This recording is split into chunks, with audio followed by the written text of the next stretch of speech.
Louvado seja nosso Senhor Jesus Cristo, para sempre seja louvado. Rezemos juntos, meus irmãos, pelo sinal da Santa Cruz. Livrai-nos, Deus nosso Senhor, dos nossos inimigos, em nome do Pai, do Filho e do Espírito Santo. Amém. Vinde, Espírito Santo, enchei os corações dos vossos fiéis e acendei neles o fogo do vosso amor. Enviai-nos, ó Pai, o vosso Espírito, e tudo será criado, e renovareis a face da terra. Oremos. Ó Deus, que instruíste os corações dos vossos fiéis com a luz do Espírito Santo, fazei que apreciemos retamente todas as coisas segundo o mesmo Espírito e gozemos sempre de sua consolação. Por Cristo Senhor nosso. Amém. Hoje nós começamos então a segunda carta aos Coríntios.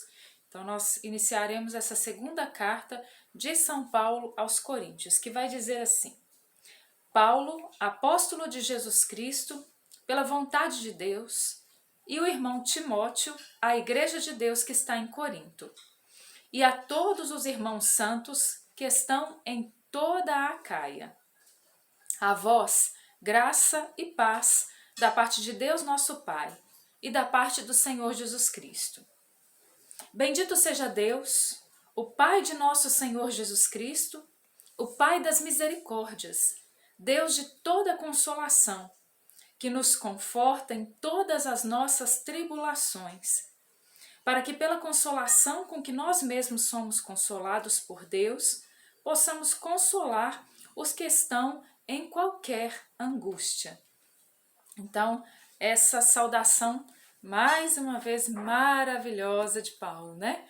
E onde Paulo vai dizer então, bendito seja Deus, o Pai de nosso Senhor Jesus Cristo, e ele vai dar aqui esse título ao Pai, né? Que nós vemos, por exemplo, hoje no Brasil tem sido muito difundido, o Pai sendo chamado como Pai das Misericórdias, a partir do momento que a gente tem no Brasil o Santuário do Pai das Misericórdias, lá em Cachoeira Paulista, na Canção Nova, né? Então Paulo, de onde que foi tirado esse título? Né? Foi o próprio São Paulo, então, que nos deixou esse título, chamando Deus de o Pai das Misericórdias. E a que isso nos remete, esse título, né, de Deus Pai? De saber que o nosso Pai é um Pai bondoso, é um Pai amoroso, é um Pai misericordioso, né? É o Pai que acolhe o Filho. É o Pai que acolhe o Filho com misericórdia, que nos acolhe mesmo sabendo que nós somos miseráveis, que nós somos fracos, que nós somos pecadores. Esse Pai que abre os braços para nos acolher nas nossas fragilidades, nas nossas angústias, nas nossas misérias. É o Pai das misericórdias, né? E ele ainda diz, Pai das misericórdias, Deus de toda consolação. Então, o que o Senhor deseja fazer conosco? Deseja nos consolar. E como muitas vezes nós precisamos ser consolados por Deus, não é verdade? Como tantas vezes nas angústias, nas aflições, nas situações que nós vivemos, nós necessitamos de um Deus que venha nos acolher e nos consolar. Esse é o Pai das misericórdias que nos acolhe e que nos consola, que vem consolar o nosso coração. Não sei quais são as situações que você vive hoje, mas saiba, Deus está consolando você. Deus vem te consolar nas suas angústias, nas suas aflições, nas suas tristezas, nas suas lutas. Deus vem consolar você. Bendito seja Deus. A gente pode dizer como Paulo, né? Bendito seja Deus, o Pai de nosso Senhor Jesus Cristo, o Pai das misericórdias, Deus de toda consolação que nos conforta em todas as nossas tribulações. Não existe uma tribulação que Deus não venha nos consolar. E quanto maior a tribulação que nós passamos, maior a consolação que nos vem de Deus, né? Por Deus, somos consolados por Deus. Possamos consolar também aqueles que estão em qualquer angústia. Então, Ele que nos conforta em todas as tribulações, para que pela consolação com que nós mesmos somos consolados por Deus, vamos falar a frase completa, né? Ele que nos conforta em todas as tribulações, para que pela consolação com que nós mesmos somos consolados, por Deus, nós possamos consolar os que estão em qualquer angústia.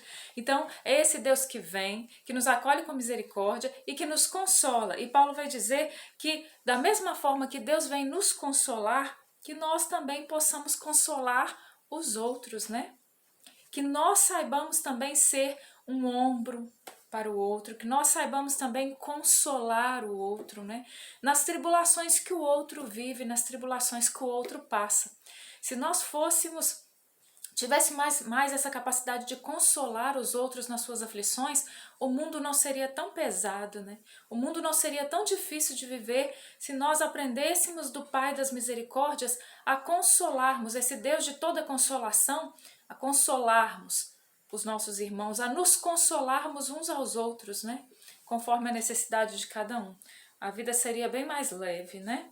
Com efeito, à medida em que em nós crescem os sofrimentos de Cristo, crescem também por Cristo as nossas consolações. Se, pois, somos atribulados, é para a vossa consolação. Se como somos consolados, é para a vossa consolação. E quase que nos remete à oração de São Francisco, né? Que eu gosto tanto, né? Senhor, fazei-nos instrumento de vossa paz. Onde houver ódio, que eu leve o amor. Onde houver ofensa, que eu leve o perdão. Onde houver discórdia, que eu leve a união. E lá, mais no final da oração, na segunda parte da oração, Senhor, que eu procure mais consolar que ser consolado. Não vai dizer isso a oração? Senhor, que eu procure mais consolar que ser consolado, porque muitas vezes nós somos tão carentes nesse mundo que a gente quer ser consolado, a gente quer ser consolado, a gente quer ser consolado, mas a gente não quer consolar, a gente não quer sair de nós, né? Então, Senhor, que eu procure mais consolar que ser consolado, compreender que ser compreendido, amar que ser amado, pois é dando que se recebe, é perdoando que se é perdoado e é morrendo que se vive para a vida eterna. Ai, meu Deus, se a gente entendesse. Meu Jesus, né? Se somos consolados, é para a vossa consolação, a qual se efetua em vós pela paciência em tolerar os sofrimentos que nós temos suportado. A nossa esperança a respeito de vós é firme, sabemos que, como sois companheiros das nossas aflições, assim também o sereis da nossa consolação. Então Paulo vai dizer, né, dessa realidade que eles viviam entre si, como o corpo místico de Cristo. Se um membro sofre, todos os outros sofrem com ele, né? E Paulo sofria, e sofria muito, e esses missionários sofriam e sofriam muito, né? Mas eles sabiam que os irmãos que estavam sustentando a missionariedade deles pela oração, que estavam sustentando cada um deles através do amor fraterno, que eles sofriam também, né? E isso também é bom, isso é louvável, isso é saudável, né? É saudável que nós não estejamos só no nosso mundinho, mas que a gente pense no sofrimento do outro, né? Aí a gente causaria menos sofrimentos aos outros se nós pensássemos mais, e nós então seríamos suporte para o sofrimento dos outros, né? E sairíamos dessa zona de conforto tão egoísta que nós vivemos, né? Tudo tem que ser do nosso jeito, e nós vivemos, e o mundo tem que fazer o que eu quero, do jeito que eu quero, né? Isso não é bom, isso é ruim, né? Não queremos, irmãos, que ignoreis a tribulação que nos sobreveio na Ásia. E aí Paulo vai falar de toda a situação de tribulação dele, de dificuldade dele. E essa carta, ela vem ser uma carta séria de Paulo. Por quê? Porque também ele vai entrar nas questões internas ali da comunidade de Corinto que tinham ofendido a ele mesmo, Paulo, né? Que tinham agredido a ele mesmo, né? E aí ele vem aqui de uma forma muito clara, ele vem expor isso aqui. A gente vai ver nos próximos versículos, no próximo capítulo, a gente vai dizer, ele vai contar dos planos dele. Então Paulo era muito real, né? Paulo era muito humano. Ele não escondia a humanidade dele, ele não escondia os sofrimentos dele, nem mesmo aqueles problemas internos da comunidade, ele escondia. E às vezes a gente fica tentando esconder, né, as coisas, mas a gente precisa não, ao invés de esconder, a gente precisa resolver as coisas, né? A gente precisa ter clareza dentro das nossas comunidades também, dentro da igreja também, a gente precisa ter essa clareza. Olha, nós estamos tendo problemas entre nós e nós precisamos então resolver esses problemas, né? Olha, eu estou agredindo o outro, eu estou sendo agredido por outro, pelo outro, a gente precisa resolver essas questões, não são querelas só do nosso tempo, da igreja atual. A vida inteira teve isso, né? A diferença é como a gente se comporta diante das dificuldades, diante das tribulações, diante das rixas, né? Diante dos problemas internos. Como que a gente reage? A gente simplesmente sai de cena, a gente se afasta, a gente se esconde, ou a gente enfrenta, né? Da melhor maneira possível. A gente precisa ser mais claro, né? Nas nossas conversas, a gente precisa ser mais claro uns com os outros na caridade, né? E Paulo vai ser, então, claro, no versículo 15 ele vai dizer: foi nesta persuasão que eu resolvera primeiro ir ter convosco para que recebesse uma dupla alegria. Eu passaria por vós a dirigir-se à Macedônia e ao voltar da Macedônia iria novamente visitar-vos.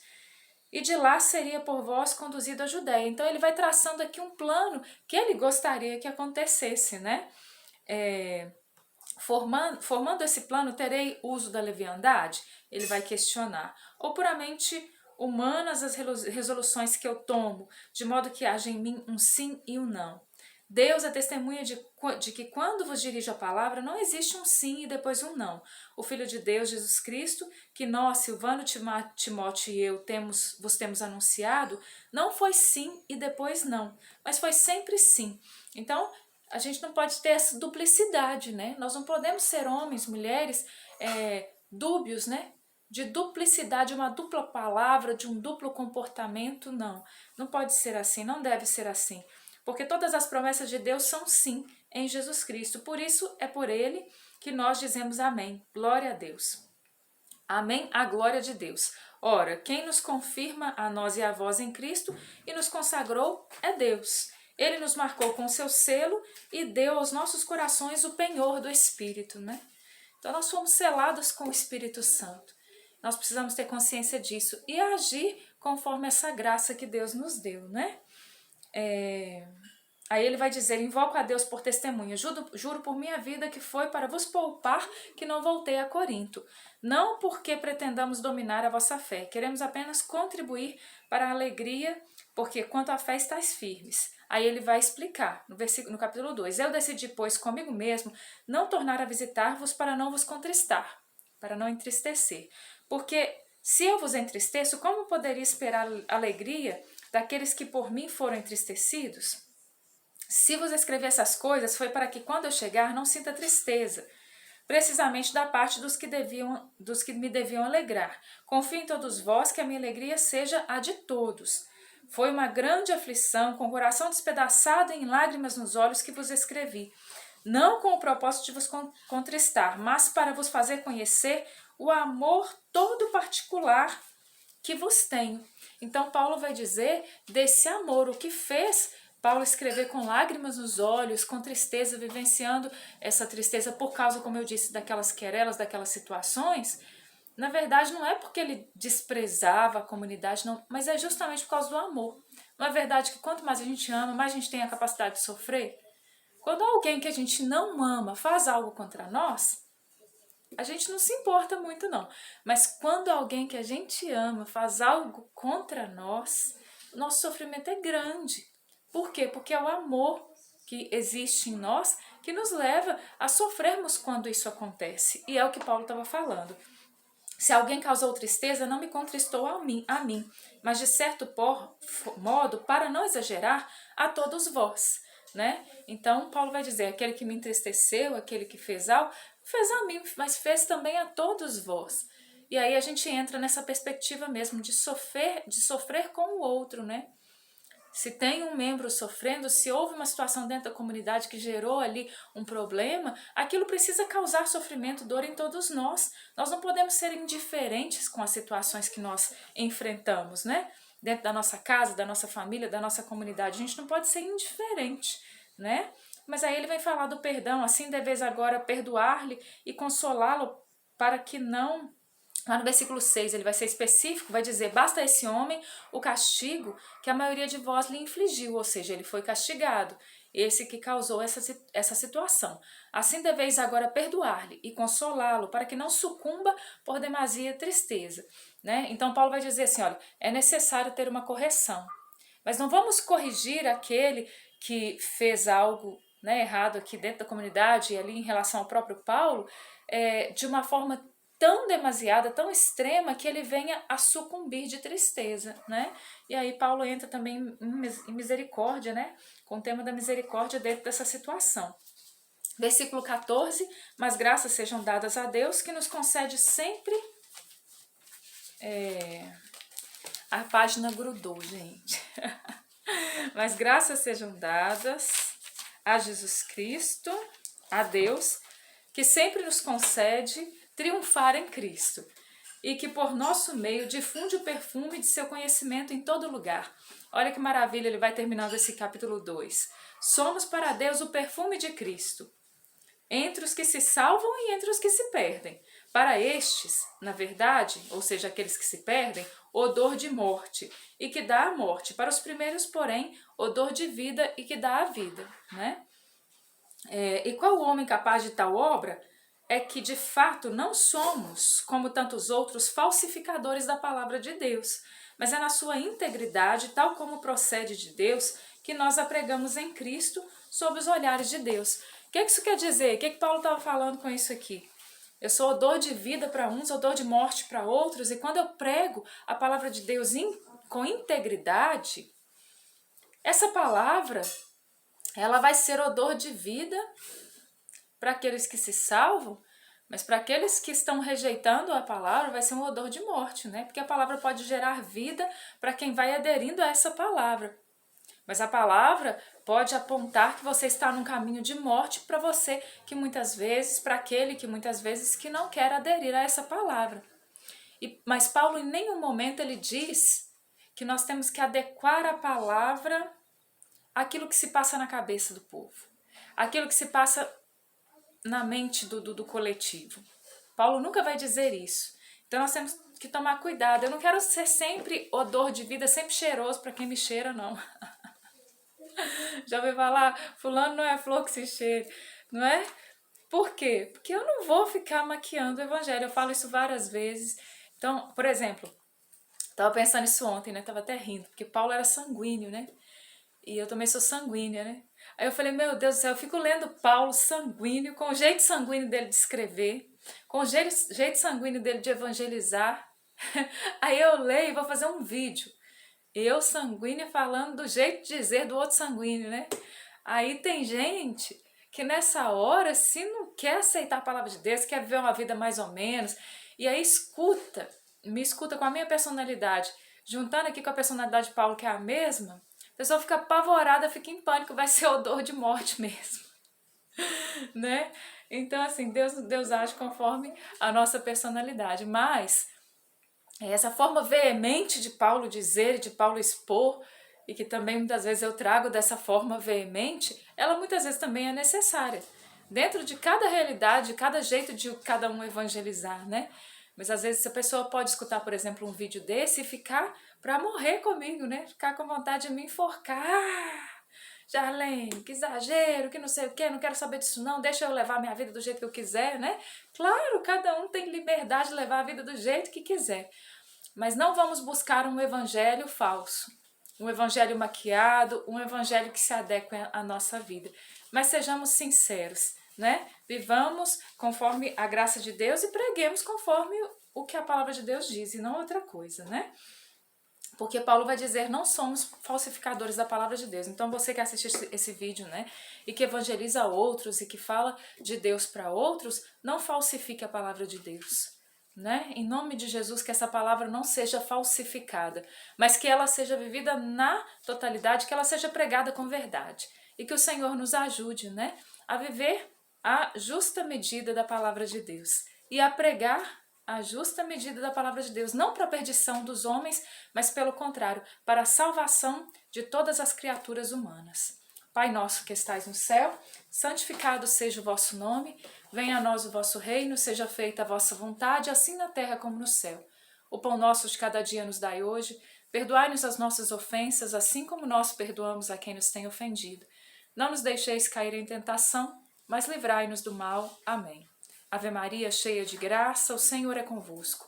Bendita sois vós entre as mulheres, e bendito é o fruto do vosso ventre, Jesus. Santa Maria, Mãe de Deus, rogai por nós, pecadores, agora e na hora da nossa morte. Amém. Glórias ao Pai, ao Filho e ao Espírito Santo, como era no princípio, agora e sempre. Amém. Quero pedir a intercessão para nós. Eu estou vendo aqui, né, atrás de mim eu tenho aqui a imagem de São Francisco. Eu que fiz alusão aqui, né, a essa oração que nós muitas vezes rezamos, que São Francisco interceda para que a gente viva o Evangelho integralmente, que a nossa vida seja uma pregação do Evangelho. São Francisco de Assis rogue por nós, para que nós saibamos mais consolar que ser consolado, compreender que ser compreendido, amar que ser amado. Pedimos também a intercessão da Virgem Maria, Nossa Senhora de Pentecostes, que a Mãe de Pentecostes possa interceder por nós, pelas nossas causas, né? E que nós sejamos cheios do Espírito Santo. Glórias ao Pai, ao Filho e ao Espírito Santo, como era no princípio, agora e sempre. Amém. Em nome do Pai, do Filho e do Espírito Santo. Amém. Louvado seja o nosso Senhor Jesus Cristo, para sempre seja louvado.